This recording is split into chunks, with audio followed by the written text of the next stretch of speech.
Inflation has been defeated. Our previously open and dangerous border is closed and virtually impenetrable. And the United States is in the midst of the fastest and most dramatic economic turnaround in our country's history.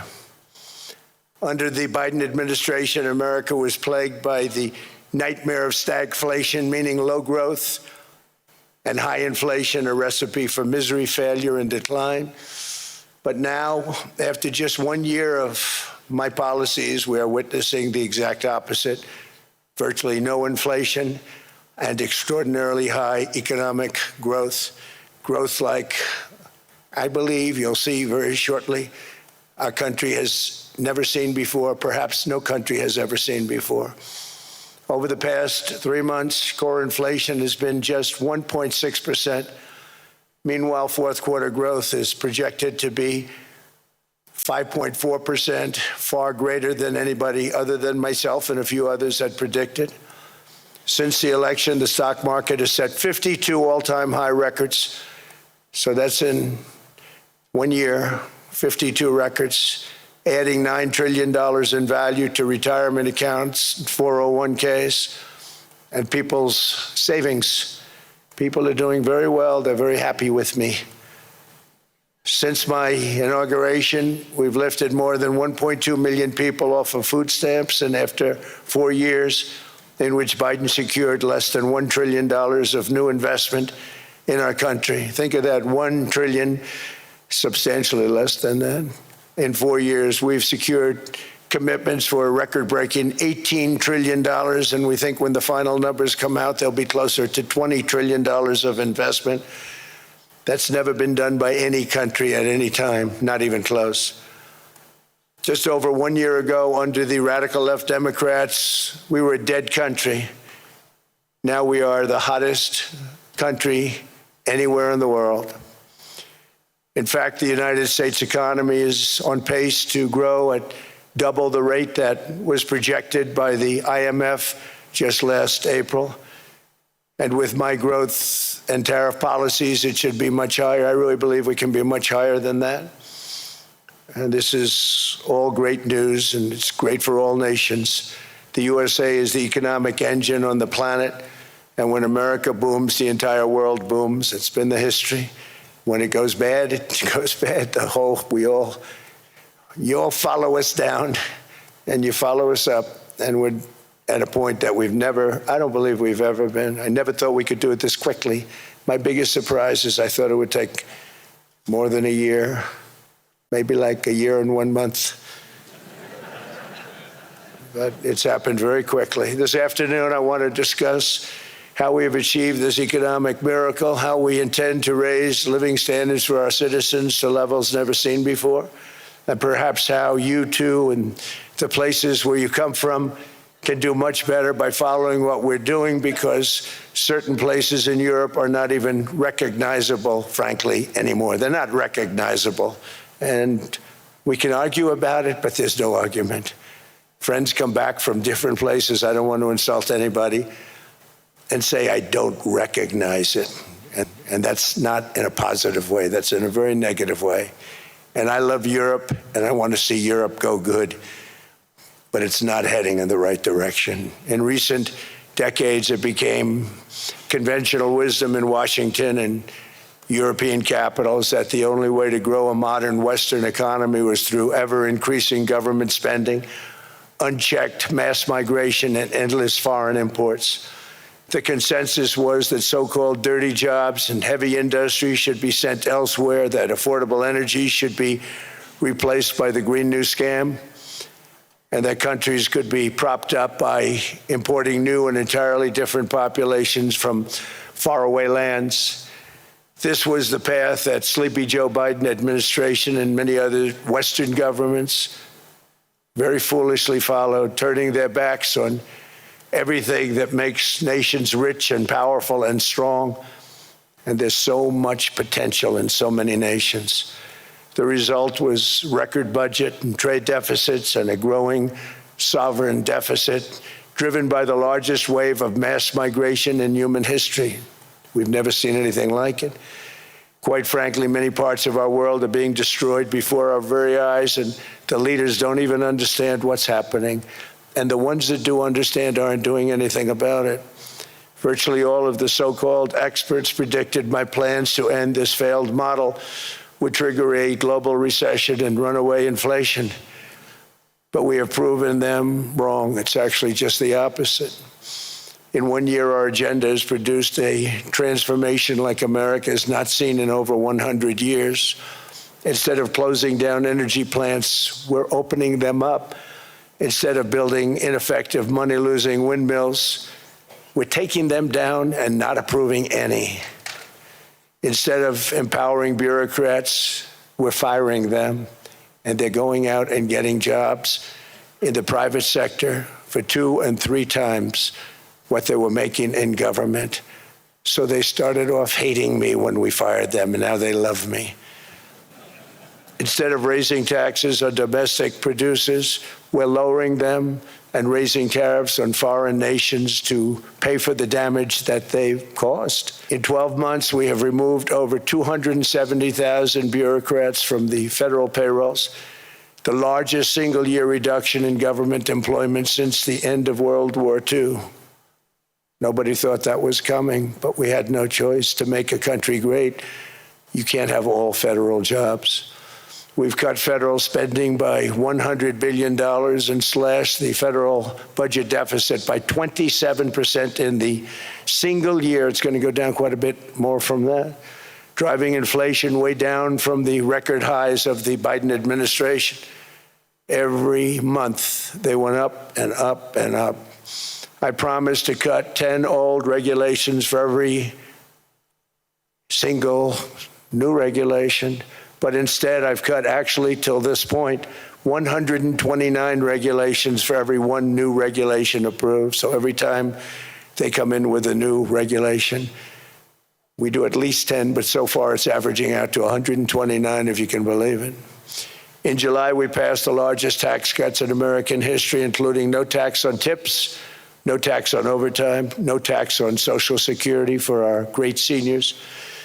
We also provided 100% expensing, that's the one they like, and bonus depreciation for all new equipment and capital investments to help companies expand and shift production to America. They are so in love with that. They build a plant, they're able to deduct it immediately, the whole thing, rather than waiting 38 to 41 years in the old days. This is a miracle taking place. Nobody thought it would ever be done by any country, but it's done by us. It was what made my first term the most successful 4-year term that we've ever had from a financial standpoint. And now we've upped it. This is a 10-year program, not a 1-year program, but you're allowed to deduct everything in 1 year. It used to be 38 to 41 years. With tariffs, we've radically reduced our ballooning trade deficit, which was the largest in world history. We were losing more than $1 trillion every single year, and it was just wasted. It was going to waste. But in 1 year, I slashed our monthly trade deficit by a staggering 77%, and all of this with no inflation, something everyone said could not be done. There were a couple of brilliant people that actually thought I was doing the right thing. I thought I was doing the right thing. Now they all think I'm doing the right thing because they can't believe the numbers. American exports are now up by more than $150 billion. Domestic steel production is up by 300,000 tons a month, and it's doubling over the next 4 months. It's doubling and tripling, and we have steel plants being built all over the country. Nobody thought they'd see that. Factory construction is up by 41%, and that number is really going to skyrocket right now because that's during a process that they're putting in to get their approvals, and we've given very, very quick, fast approvals. In the process, we've made historic trade deals with partners covering 40% of all U.S. trade. Some of the greatest companies and countries in the world. We have countries as our partner, too. The European nations, Japan, South Korea. They're our partners. They've gone into massive deals with us, especially on oil and gas. And these agreements raise growth and cause stock markets to boom, not only in the U.S., but virtually every country that came to make a deal, because, as you've learned, when the United States goes up, you follow. It's really become a staple. In America, I've stopped the nation-wrecking energy policies that drive up prices while sending jobs and factories to the world's worst polluters. They are indeed polluters. Under sleepy Joe Biden, new domestic oil and gas leases fell by 95%. Think of that. And they wonder, why was gasoline going up so fast? The gasoline actually topped $5 a gallon, and some places $7 a gallon, and more than 100 major power plants were violently shut down by incompetent people that had no idea what the hell they were doing. Under my leadership, U.S. natural gas production is at an all-time high by far. U.S. oil production is up by 730,000 barrels a day, and last week we picked up 50 million barrels from Venezuela alone. Venezuela has been an amazing place for so many years, but then they went bad with their policies. 20 years ago, it was a great country, and now it's got problems, but we're helping them. And those 50 million barrels, we're going to be splitting up with them, and they'll be making more money than they've made in a long time. Venezuela is going to do fantastically well. We appreciate all of the cooperation we've been giving. We've been giving great cooperation. Once the attack ended, and they said, let's make a deal. More people should do that. But Venezuela is going to make more money in the next 6 months than they've made in the last 20 years. Every major oil company is coming in with us. It's amazing. It's a beautiful thing to see. The leadership of the country has been very good. They've been very, very smart. The price of gasoline is now below $2.50 a gallon in many states, $2.30 a gallon in most states, and will soon be averaging less than $2 a gallon. In many places, it's already down even lower, $1.95 a gallon. Numerous states are at $1.99, numbers that nobody has heard for years. Actually, since my last administration, we got it down to around those numbers. I've signed an order directing an approval of many new nuclear reactors. We're going heavy into nuclear. I was not a big fan because I didn't like the risk, the danger, but they have the progress they've made with nuclear is unbelievable, and the safety progress they've made is incredible.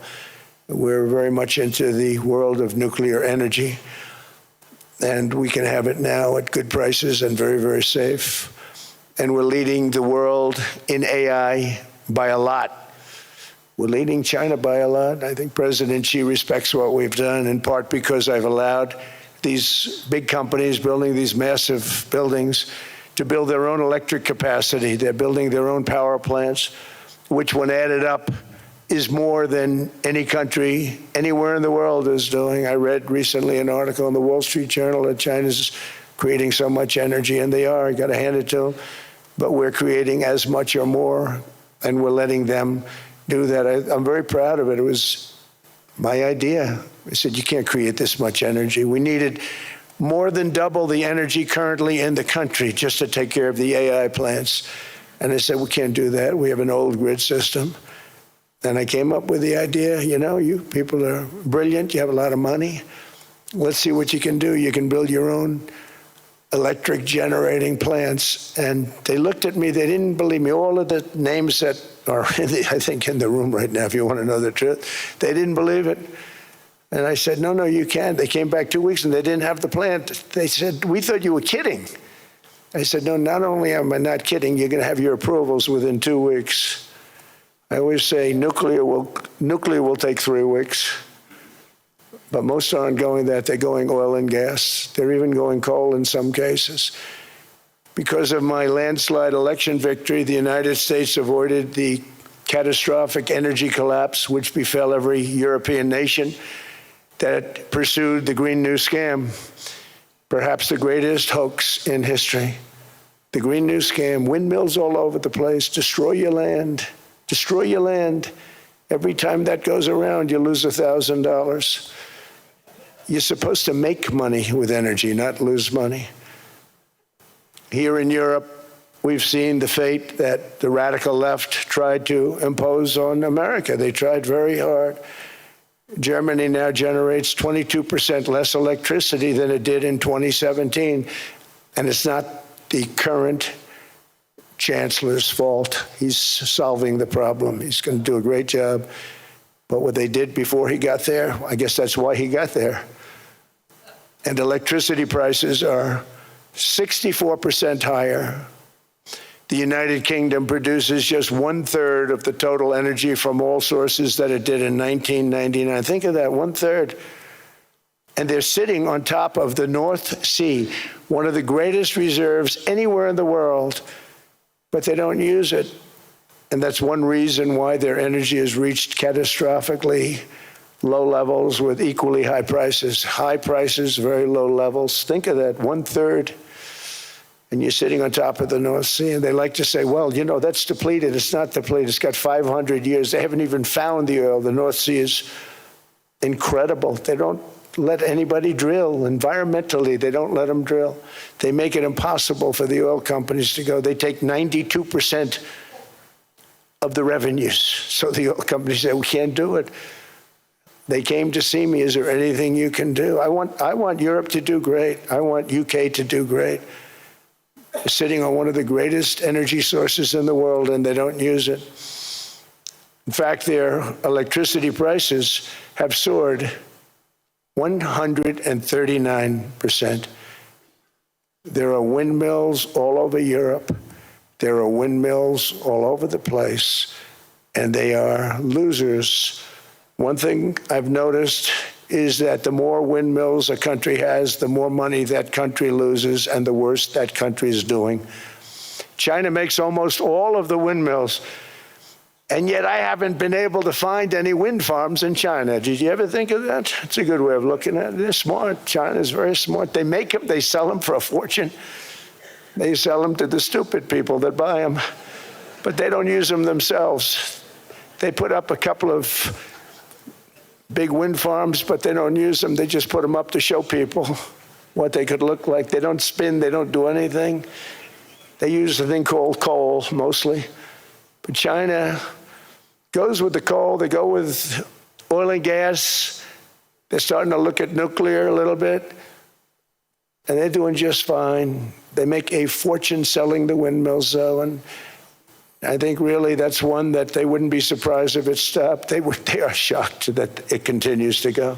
They're very friendly with me. They're shocked that people continue to buy those damn things. They killed the birds. They ruin your landscapes. Other than that, I think they're fabulous, by the way. Stupid people buy them.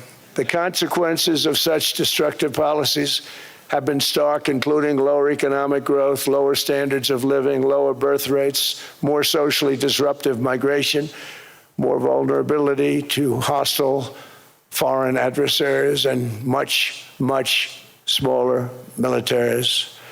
The United States cares greatly about the people of Europe. We really do. I mean, look, I am derived from Europe. Scotland and Germany, 100% Scotland, my mother, 100% German, my father.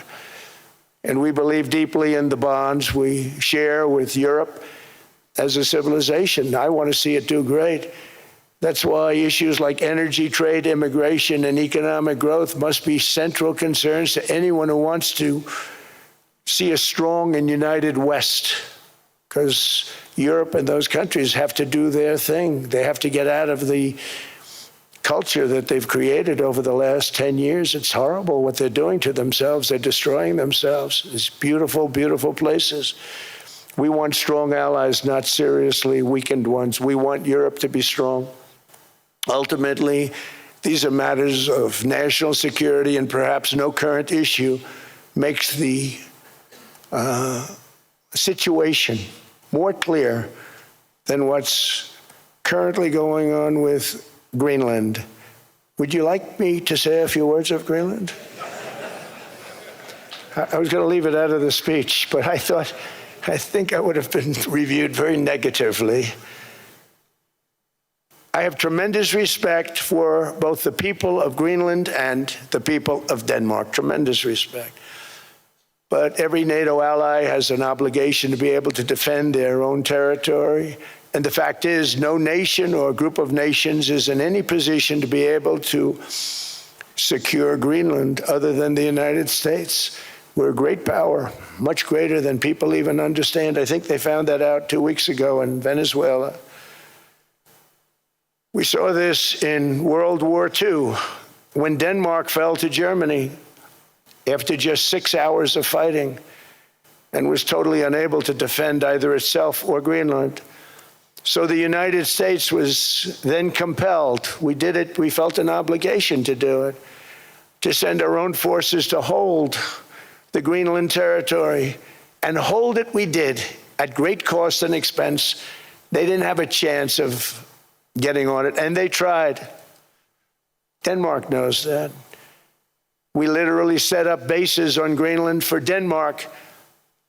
We fought for Denmark. We weren't fighting for anyone else. We were fighting to save it for Denmark. Big, beautiful piece of ice. It's hard to call it land. It's a big piece of ice. But we saved Greenland and successfully prevented our enemies from gaining a foothold in our hemisphere. So we did it for ourselves also. And then after the war, which we won it big. Without us, right now you'd all be speaking German and a little Japanese, perhaps. After the war, we gave Greenland back to Denmark. How stupid were we to do that? But we did it. But we gave it back. But how ungrateful are they now? So now our country and the world face much greater risks than it did ever before because of missiles, because of nuclear, because of weapons of warfare that I can't even talk about. 2 weeks ago, they saw weapons that nobody ever heard of. They weren't able to fire one shot at us. They said, what happened? Everything was discombobulated. They said, we've got them in our sights. Press the trigger, and nothing happened. No anti-aircraft missiles went up. There was one that went up about 30 feet and crashed down right next to the people that sent it. They said, what the hell is going on? Those defensive systems were made by Russia and by China. So they're going to go back to the drawing boards, I guess. Greenland is a vast, almost entirely uninhabited and undeveloped territory that's sitting undefended in a key strategic location between the United States, Russia, and China. That's exactly where it is, right smack in the middle. Wasn't important nearly when we gave it back. You know, when we gave it back, it wasn't the same as it is now. It's not important for any other reason, you know, everyone talks about the minerals. There's so many places. There's no rare earth, no such thing as rare earth. There's rare processing, but there's so much rare earth. And to get to this rare earth, you got to go through hundreds of feet of ice. That's not the reason we need it. We need it for strategic national security and international security. This enormous unsecured island is actually part of North America, on the northern frontier of the Western Hemisphere. That's our territory. It is therefore a core national security interest of the United States of America. And in fact, it's been our policy for hundreds of years to prevent outside threats from entering our hemisphere, and we've done it very successfully. We've never been stronger than we are now. That's why American presidents have sought to purchase Greenland for nearly 2 centuries. You know, for 2 centuries they've been trying to do it. They should have kept it after World War II, but they had a different president. That's all right. People think differently. Much more necessary now than it was at that time, however. In 2019, Denmark said that they would spend over $200 million to strengthen Greenland's defenses. But as you know, they spent less than 1% of that amount. 1%, there's no sign of Denmark there. And I say that with great respect for Denmark, whose people I love, whose leaders are very good. It's the United States alone that can protect this giant mass of land, this giant piece of ice, develop it and improve it and make it so that it's good for Europe and safe for Europe and good for us. And that's the reason I'm seeking immediate negotiations to once again discuss the acquisition of Greenland by the United States, just as we have acquired many other territories throughout our history, as many of the European nations have. They've acquired, there's nothing wrong with it. Many of them, some went in reverse, actually, if you look. Some had great, vast wealth, great, vast lands all over the world. They went in reverse. They're stuck back where they started. That happens too. But some grow. But this would not be a threat to NATO. This would greatly enhance the security of the entire alliance, the NATO alliance. The United States is treated very unfairly by NATO. I want to tell you that. And when you think about it, nobody can dispute it.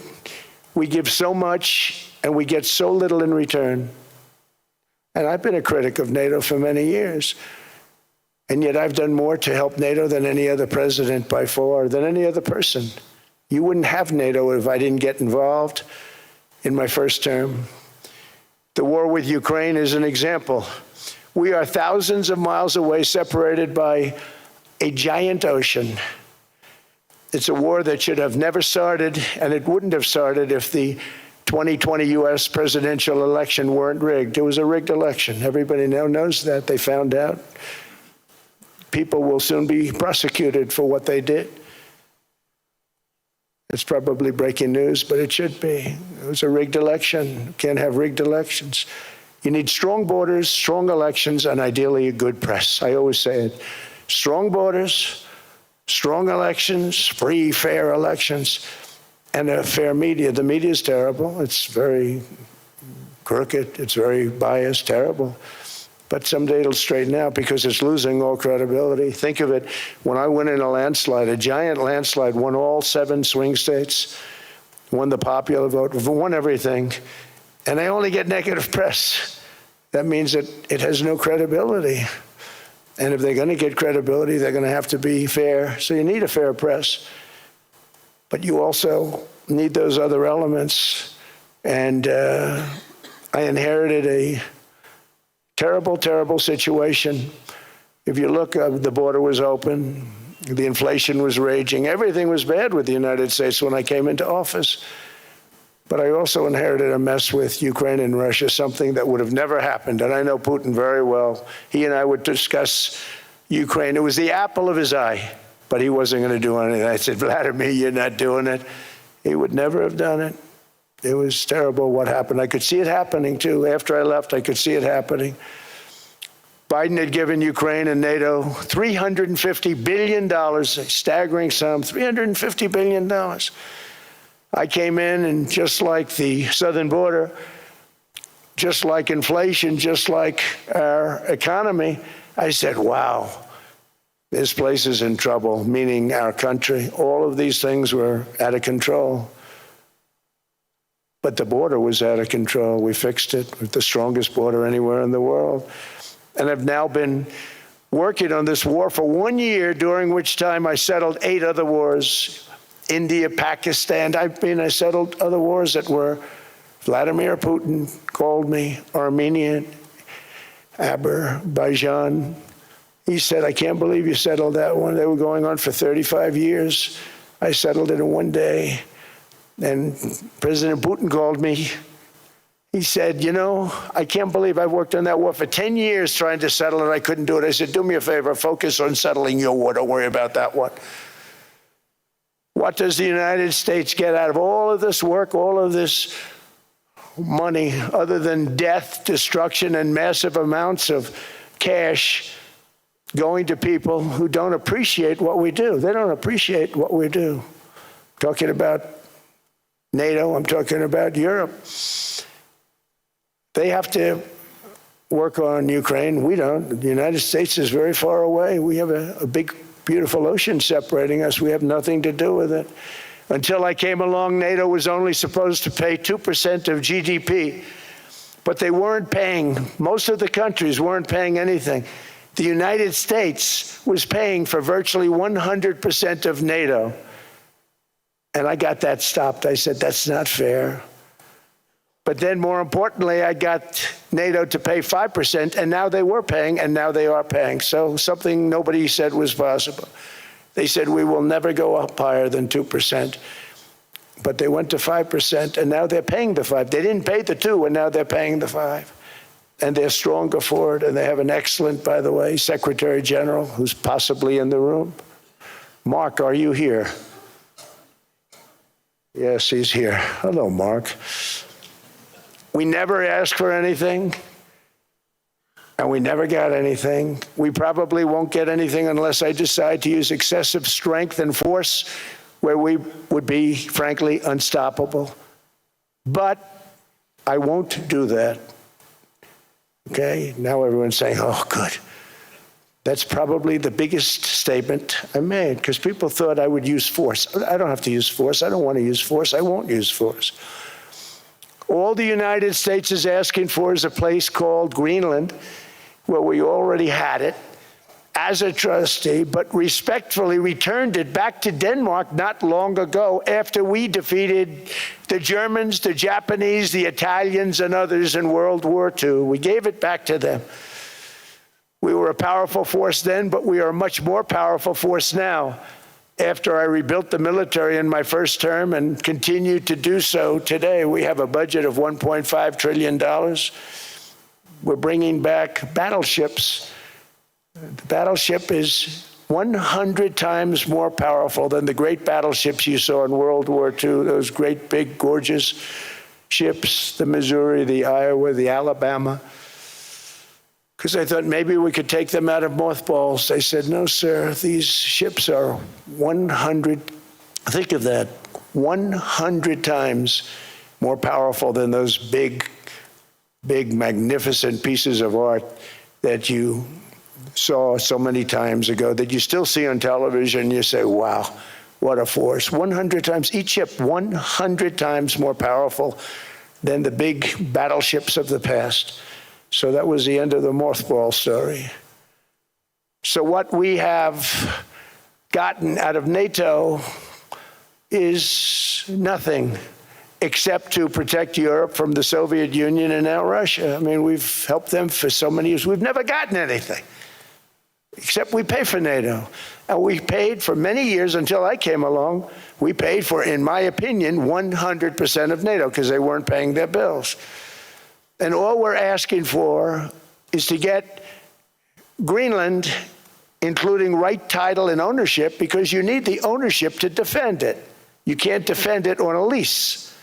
Number one, legally it's not defensible that way, totally. And number two, psychologically, who the hell wants to defend a license agreement or a lease, which is a large piece of ice in the middle of the ocean where if there is a war, much of the action will take place on that piece of ice. Think of it. Those missiles would be flying right over the center of that piece of ice.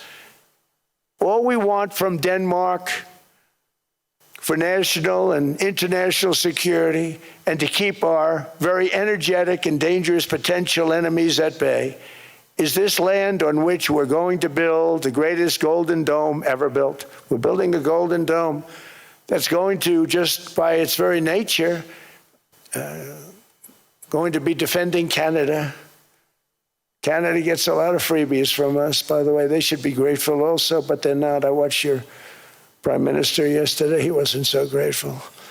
But they should be grateful to us. Canada lives because of the United States. Remember that, Mark, the next time you make your statements. What we did for Israel was amazing, but that's nothing compared to what we have planned for the United States, Canada, and the rest of the world. We are going to build a dome like no other. We did it for Israel. And by the way, I told Bibi, stop taking credit for the dome. That's our technology. That's our stuff. But they had a lot of courage, and they were good fighters, and they did a good job, and we wiped out the Iran nuclear threat like nobody can believe. Nobody's ever seen anything like it. That, Venezuela, taking down Soleimani, wiping out al-Baghdadi when he tried to reinstitute ISIS. We did a lot. I did a lot of big things, all perfectly executed. Everyone was perfectly executed. Somebody told me that, a military expert told me, "Sir, everything you've done has been perfectly executed." I said, "I know." So other presidents have spent, whether foolishly or not, trillions and trillions of dollars on NATO and gotten absolutely nothing in return. We've never asked for anything. It's always a one-way street. Now they want us to help them with Ukraine. And we say, we're going to. I'm really helping, not even them. I want to see, last week, if you saw, it was 10,000 soldiers, but last month it was 31,000 soldiers died. 31,000. That's this room times, the number of people in this room times 30. Think of it. 30,000 soldiers died in 1 month. The month before it was 27,000. The month before that it was 28,000. The month before that it was 25,000. It's a bloodbath over there. And that's what I want to stop. It doesn't help the United States, but these are souls. These are young people. Look like you, look like some of you right in the front row. They go to war. Their parents are so proud. Oh, there he goes, comes back. 2 weeks later, they get a call, your son's head's been blown off. I want to stop it. It's a horrible war. It's the worst since World War II. They keep going, they'll exceed World War II. The numbers are staggering, how many people they've lost. They don't want to talk about it. Ukraine and Russia lost just tremendous amounts. And I'm dealing with President Putin, and he wants to make a deal, I believe. I'm dealing with President Zelensky, and I think he wants to make a deal. I'm meeting him today. He might be in the audience right now. But they got to get that war stopped because too many people are dying, needlessly dying. Too many souls are being lost. It's the only reason I'm interested in doing it. But in doing it, I'm helping Europe, I'm helping NATO, and I've until the last few days when I told them about Iceland, they loved me. They called me daddy, right, the last time. A very smart man said, he's our daddy. He's running it. I was like running it. I went from running it to being a terrible human being. But now what I'm asking for is a piece of ice, cold and poorly located, that can play a vital role in world peace and world protection. It's a very small ask compared to what we have given them for many, many decades. But the problem with NATO is that we'll be there for them 100%. But I'm not sure that they'd be there for us if we gave them the call. Gentlemen, we are being attacked. We're under attack by such and such a nation. I know them all very well. I'm not sure that they'd be there. I know we'd be there for them. I don't know that they'd be there for us. So with all of the money we expend, with all of the blood, sweat, and tears, I don't know that they'd be there for us. They're not there for us on Iceland, that I can tell you. I mean, our stock market took the first dip yesterday because of Iceland. So Iceland's already cost us a lot of money. But that dip is peanuts compared to what it's gone up. And we have an unbelievable future in that stock. That stock market is going to be doubled. We're going to hit 50,000, and that stock market's going to double in a relatively short period of time because of everything that's happening. But this is a good example. After giving NATO and European nations trillions and trillions of dollars in defense, they buy our weapons. We make the greatest weapons in the world, but now we're going to make them faster, much faster. You saw that. I put a cap on the salaries, and I put no buybacks, no stock buybacks, no various other things that they were doing. I mean, they were making $50 million, but it would take them 3 years to give you a Patriot missile. I said, that's not good. My chauffeur can do a better job than that, and he makes slightly less than 50. They make big salaries. If they're going to make those big salaries, they're going to have to produce a lot faster. The good news is we have the greatest equipment in the world. Now we're going to start making it a lot faster. They're going to build additional plants. And all of the money that goes into Stock buybacks is going to go into building plants. We're not allowing stock buybacks by defense companies any longer. They're going to build new plants to make Tomahawks, Patriots. We have the best equipment, F-35s, F-47, the new one just coming out. They say it's the most devastating plane, fighter jet ever. Who knows? They called it 47. If I don't like it, I'm going to take the 47 off it. I wonder why they called it 47. We'll have to think about that. But if I don't like it, I'm going to take that 47 off. But it's supposed to be the stage 6. It's supposed to be the first stage 6 plane, undetectable, like our B-2 bombers were undetectable. They flew right over Iran. They were undetectable. And they did their job, and they got the hell out of there. So we want a piece of ice for world protection, and they won't give it. We've never asked for anything else, and we could have kept that piece of land, and we didn't. So they have a choice. You can say yes, and we will be very appreciative, or you can say no, and we will remember. A strong and secure America means a strong NATO, and that's one reason why I'm working every day to ensure our military is very powerful, our borders are very strong, and above all, our economy is strong, because national security requires economic security and economic prosperity, and we have the greatest that we've ever had. Biden and his allies destroyed our economy and gave us perhaps the worst inflation in American history. They say 48 years, I say forever, but I think 48 years is the equivalent to forever. Whether it's 48 years or ever, it's terrible, costing the typical family $33,000. What they did to this country should never, ever be forgotten. It's early, but he has to be rated as the worst president we've ever had by far. The auto pen did much of the damage. The auto pen, he was the auto pen president, because I don't believe a sane president would have ever signed the kind of things that he signed. But now grocery prices, energy prices, airfares, mortgage rates, rent, and car payments are all coming down, and they're coming down fast. We inherited a mess, but we've done a hell of a job in 12 months. Under my most favored nation policy for drug prices, the cost of prescription drugs is coming down by up to 90%, depending on the way you calculate. You could also say 5, 6, 7, 800%. There are two ways of figuring that.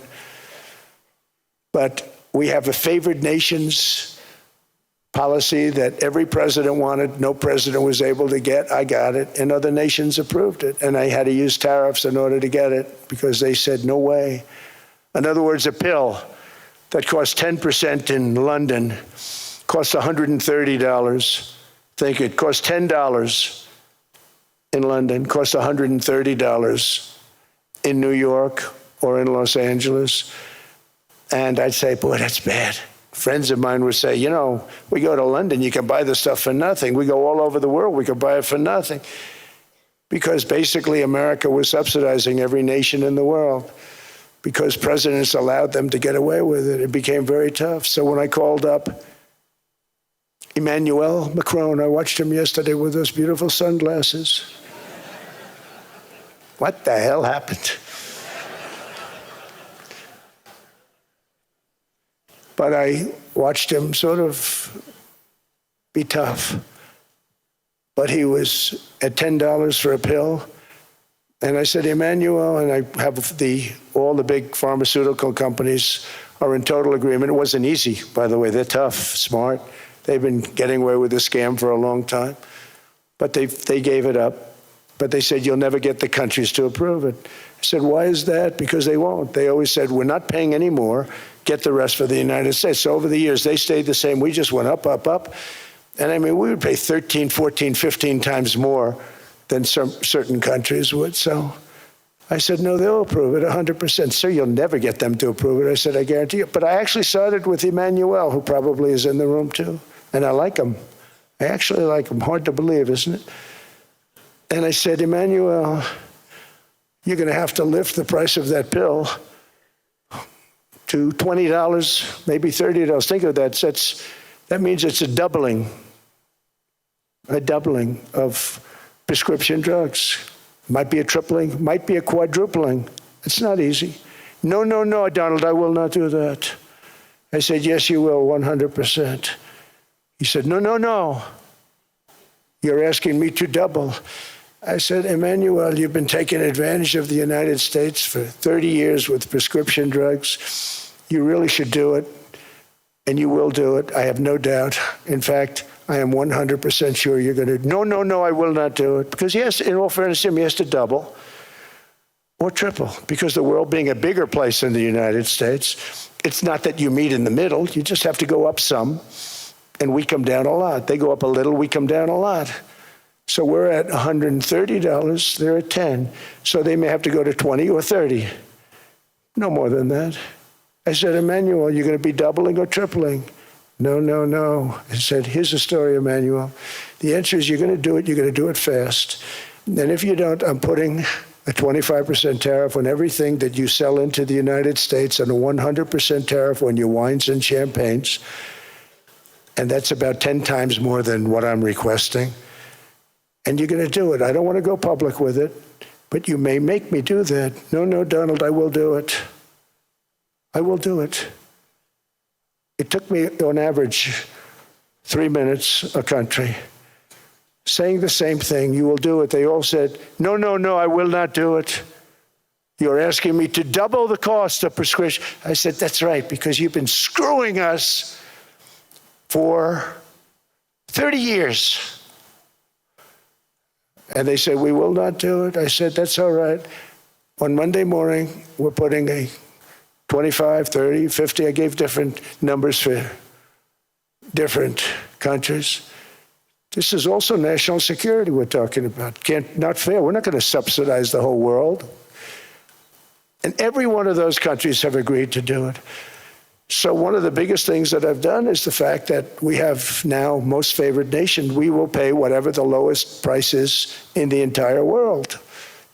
So our drug prices are going to be coming down by staggering 90%. Again, you could say 1,000%, 2,000%. Depends on the way you want to figure it, but we'll go with the way the fake news likes it better because it sounds, can you imagine a 90% reduction sounds much worse. But drug prices are going to be coming down tremendously in all the nations, and I appreciate them doing it, but they did it, in all fairness, without tariffs. I wouldn't have been able to get it done. After declining $3,000 under Biden, real incomes are up in the United States by $2,000, $3,000, and even $5,000 and more.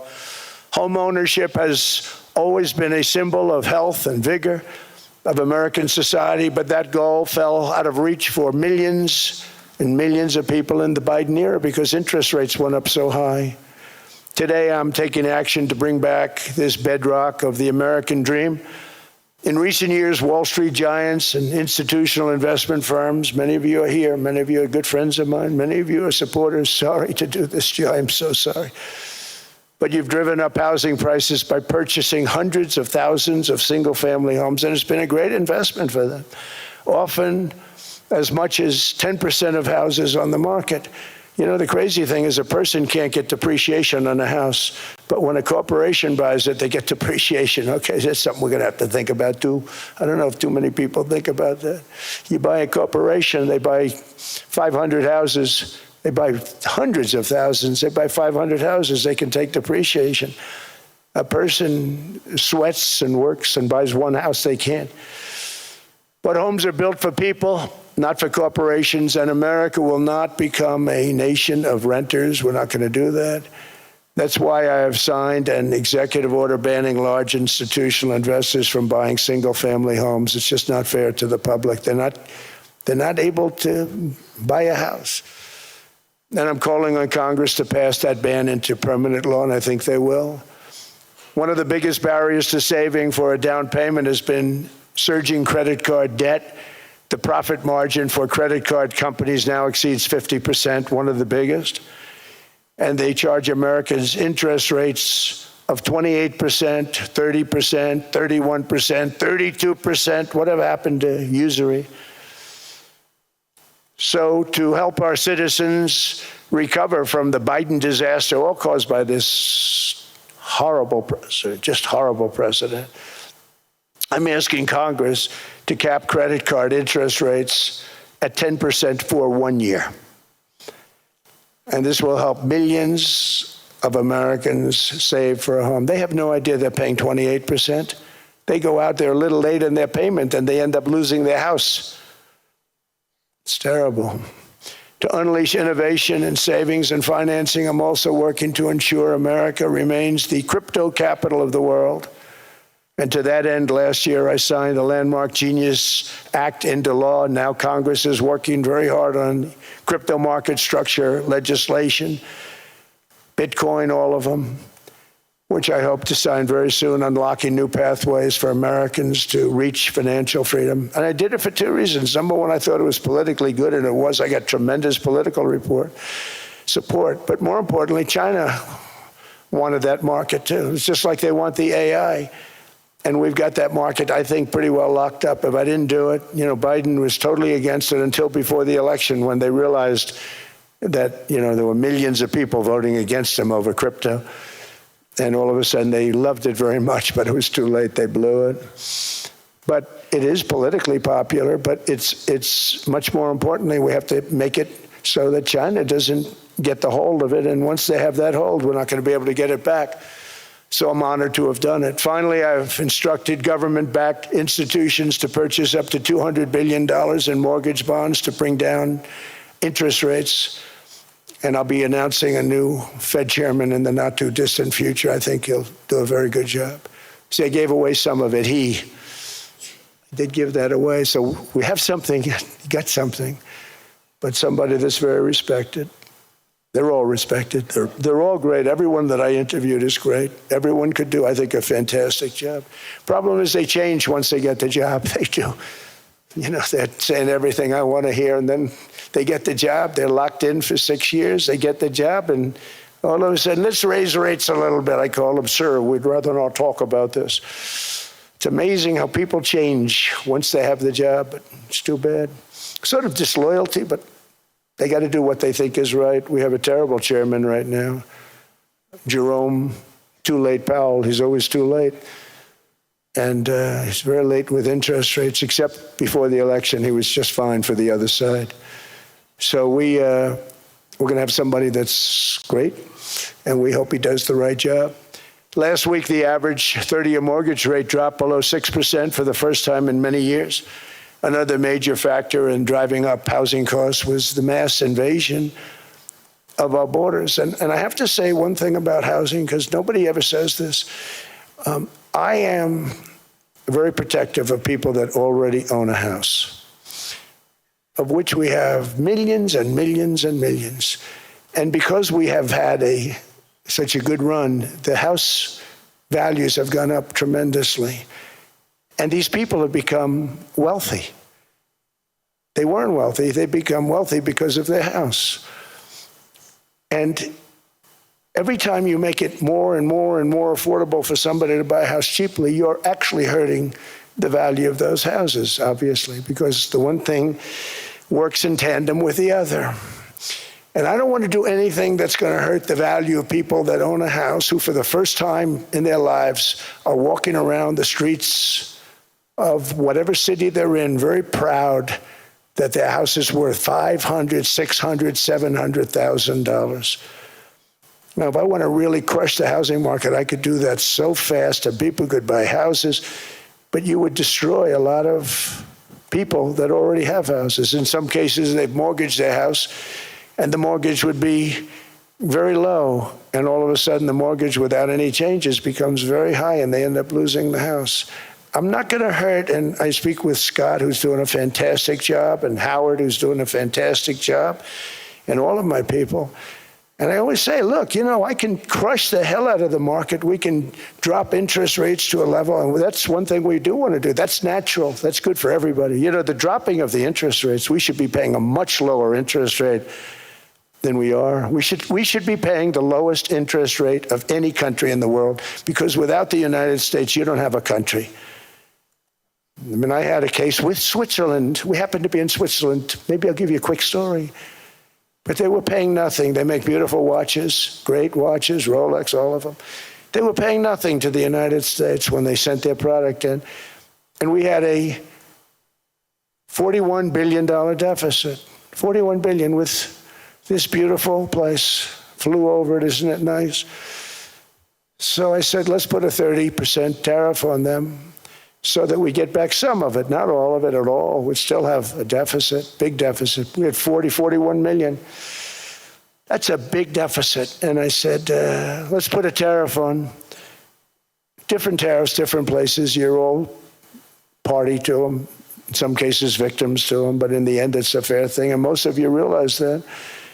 But we put a 30% tariff on Switzerland, and all hell broke loose. They were calling, I mean, like you wouldn't believe. And I know so many people from Switzerland, incredible place, incredible, brilliant place. But I then realized that they're only good because of us. And there's so many other examples. I mean, us, probably other places, but a majority of the money they make is because of us, because we never charged them anything. So they come in, they sell their watches, no tariffs, no nothing. They walk away, they make $41 billion on just us. So I said, no, we can't do that. So I'm going to bring it up. I still would have a deficit pretty substantial, but I brought it up to 30%. And I guess Prime Minister, I don't think President, I think Prime Minister called a woman, and she was very repetitive. She said, no, no, no, you cannot do that, 30%. You cannot do that. We are a small, small country. I said, yeah, but you have a big, big deficit. You may be small, but you have a bigger deficit than big countries. He said, no, no, no, please, you cannot do it. Kept saying the same thing over and over. We are a small country. I said, but you're a big country in terms of, and she just rubbed me the wrong way, I'll be honest with you. And I said, all right, thank you, ma'am, appreciate it. Do not do this. Thank you very much, ma'am. And I made it 39%. And then all hell really broke out. And I was paid visits by everybody. Rolex came to see me. They all came to see me. But I realized, and I reduced it, because I don't want to hurt people. I don't want to hurt them. And we brought it down to a, lower level. Doesn't mean it's not going up, but we brought it down to a lower level. But they pay now, tariff. But I realized that we have many places like that where they're making a fortune because of the United States. Without the United States, they wouldn't be making anything. Think of it. Switzerland made $41 billion on us. And as she said, it's a small place. And I realized with that, I don't know, it was so, because she was so aggressive. And I realized in that conversation that the United States is keeping the whole world afloat.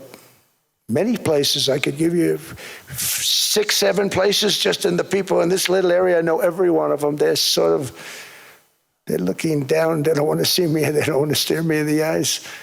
But they're taking advantage of, everybody took advantage of the United States. But I've been very fair, and I gave them a tariff, and it was fine.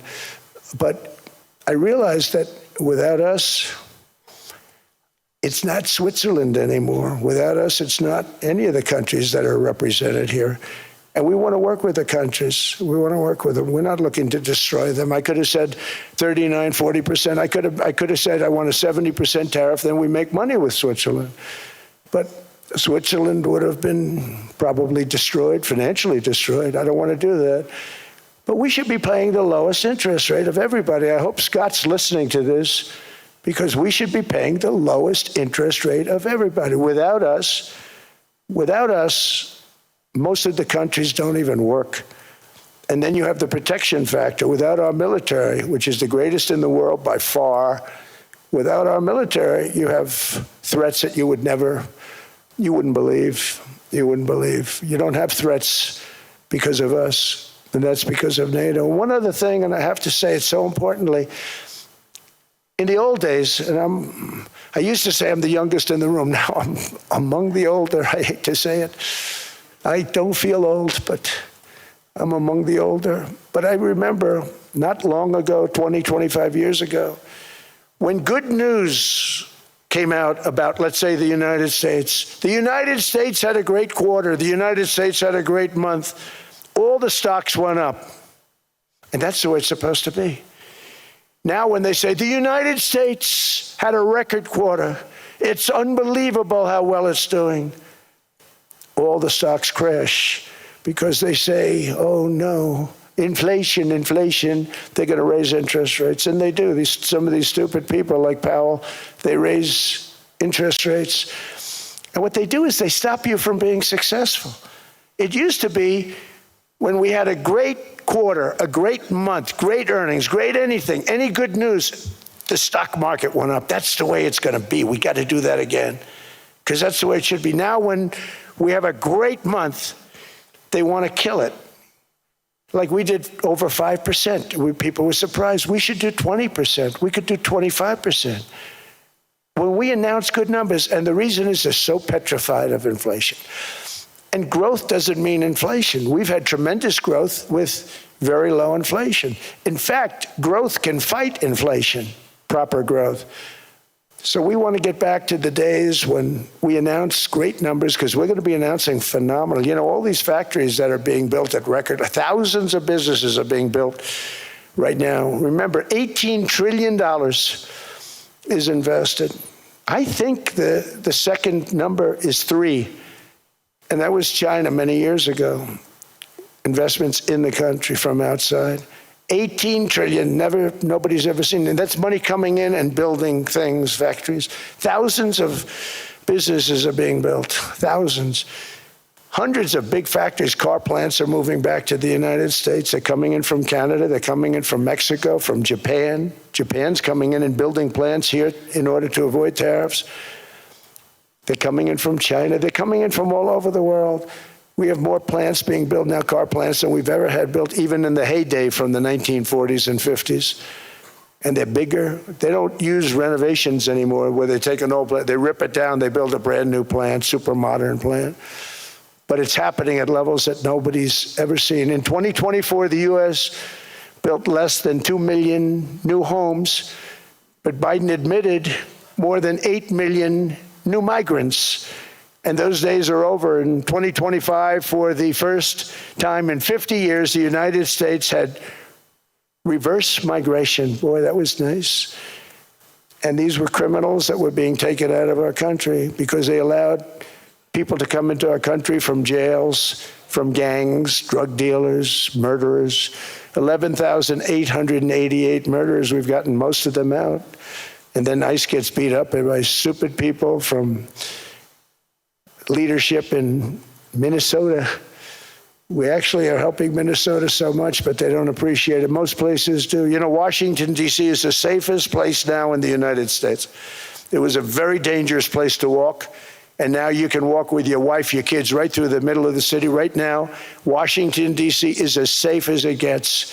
It was one of the most unsafe, I had to admit. We sent in the military, the National Guard. Within 2 months, it was great. Within 3 months, it's like a really great place and a safe place and a beautiful place. It's even been cleaned up. The graffiti's gone. The fences are gone. We don't have to worry about fences anymore. All of the places, the grasses are cut and replaced with new grass in many cases. It's all going to happen in the spring. But Washington and D.C. is beautiful again, and it's safe. New restaurants are opening up. They were all closing. Now you can't get into a restaurant. Restaurants in Washington, D.C. are all opening. Memphis also, Memphis, Tennessee, New Orleans, Louisiana. We're there for 3 weeks. We've cut the crime down by 64%. Within another month, we'll have virtually no crime there. We can do that all over. We're going to help the people in California. We want to have no crime. I know Gavin was here. I used to get along so great with Gavin when I was president. Gavin's a good guy. And we're going to, if he needed it, I would do it in a heartbeat. I'd love to see. We did help them a lot in Los Angeles, a lot with the early in my term when they had some problems. but we would love to do it. I will say this, if I were a Democrat governor or whatever, I would call up Trump. I'd say, come on in, make us look good, because we're cutting crime down to nothing. And we're taking people out, career criminals who are only going to do bad things, and we're bringing them back to their countries. But where we've done it has been amazing, and we have a capacity to do it at much greater levels. We're cutting illegal aliens off welfare and other government benefits, and I have directed that starting immediately, there will be no more payments to sanctuary cities, because they are really just sanctuaries for criminals. They're really protecting criminals, and those are the ones we have to get out of the country: murderers, drug dealers, the mentally insane. They emptied their mental institutions into the United States. And despite that, we have the lowest crime numbers that we've ever had in the history of the country. Just came out. But equally importantly, we're cracking down on more than $19 billion in fraud that was stolen by Somalian bandits. Can you believe that Somalia, they turned out to be higher IQ than we thought. I always say these are low IQ people. How did they go into Minnesota and steal all that money? And we have, they're pirates, they're good pirates, right? But we shoot them out of the water just like we shoot the drug boats out. They're not pirating too many boats lately, do you notice? When they go out into those boats, they want to take over $1.5 billion tanker loaded up with oil, and they say, we're going to blow up your boat. They have powerful weapons. You hit the side of the boat, you blow the whole thing up. The insurance companies are petrified, so they say, just give them the boat, we'll give them money instead. And I don't do that. We blow them right the hell out of the water. We see them going out, we blow them out of the water. We don't have any pirates so much anymore. If we do, they won't be there long. We've cut down with the hitting of the boats that are loaded up with drugs, including submarines. Can you believe they actually buy small, they call mini subs, very fast. They're meant for drugs. We've knocked out 2 of them. The Democrats say they were fishing. You have ruined somebody's fishing weekend. I would say a submarine is not a fishing boat. You don't fish. But we've knocked down drugs by water, the oceans, the sea, by 97.2%. Think of that. And I actually say, who the hell are the 3%? Because I would not want to be piloting one of those boats. We knocked them down, and now we're going to start on land. We're going to knock it all out. The land is the easy part. What we did on sea is incredible, and that's our great military. The situation in Minnesota reminds us that the West cannot mass import foreign cultures which have failed to ever build a successful society of their own. I mean, we're taking people from Somalia, and Somalia is a failed, it's not a nation. Got no government, got no police, got no military, got no nothing. And then we have this fake congressperson who they just reported is worth $30 million. You believe this? Ilhan Omar, talking about the Constitution provides me. She comes from a country that's not a country, and she's telling us how to run America. Not going to get away with it much longer, let me tell you. The explosion of prosperity and conclusion and progress that built the West did not come from our tax codes. It ultimately came from our very special culture. This is the precious inheritance that America and Europe have in common. We share it. We share it, but we have to keep it strong. We have to become stronger, more successful, and more prosperous than ever. We have to defend that culture and rediscover the spirit that lifted the West from the depths of the Dark Ages to the pinnacle of human achievement. We live in an incredible, changing period. It's an unbelievable time, but we have to take advantage of the time that we're in. In our hands are technologies that our ancestors could scarcely have. I mean, they couldn't have even dreamt some of the things that we see today. And so rapidly they're produced. I mean, AI, 2 years ago, nobody ever heard of the term, and now everybody's talking about it. And it can have some very good purpose. It could also have some dangerous purpose, and for that we have to watch out. But some tremendous things are happening because of it. And we're leading by so much. We're doing so well. But opportunities that are bigger and grander than ever before in human history are right before us. It is the pioneers in this room. Many of you in this room are true pioneers. You're true truly brilliant people. Just your ability to get a ticket is brilliant because you have about 50 people for every seat. I don't know what, that's Larry. Everything Larry touches turns to gold. He made this very successful. But you're in this room, and some of you are the greatest leaders anywhere in the world. You're the greatest brains anywhere in the world. And the future is unlimited, and to a large part because of you, and we have to protect you, and we have to cherish you. I always say we have to cherish our brilliant people because there aren't many of them. So together with confidence, boldness, and persistence, let us lift up our people, grow our economies, defend our shared destiny, and build a future for our citizens that is more ambitious, more exciting, more inspiring, and greater than the world has ever seen.